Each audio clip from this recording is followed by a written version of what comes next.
Sa number 6, 16,000 ka hektaryas ang ancestral domain title para sa Negros Occidental Bukidnon tribe ginaprubahan sang NCIP. Ang National Commission on Indigenous Peoples o kun NCIP 10th Commission ang formal nga nag-approve sang Certificate of Ancestral Domain Title o kun CADT para sa Bukidnon Indigenous Cultural Communities sa Negros Occidental.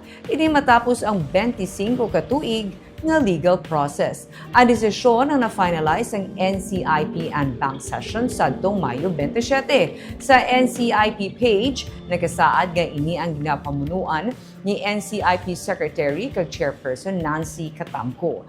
Ang naaprubahan nga CADT nagasakop sang 16,476.76 na hektarya sa ancestral lands base sa official survey results. Nalakip sa mga natituluhan nga mga propiedad ang sa Barangay Kudkod sa San Carlos City, Barangay Igmayan sa Don Salvador Benedicto, kag Barangay Minuyan sa Murcia. Ang milestone nga desisyon ginakabig nga katapusan sang bureaucratic kag community process nga nagsugod sadtong 2001.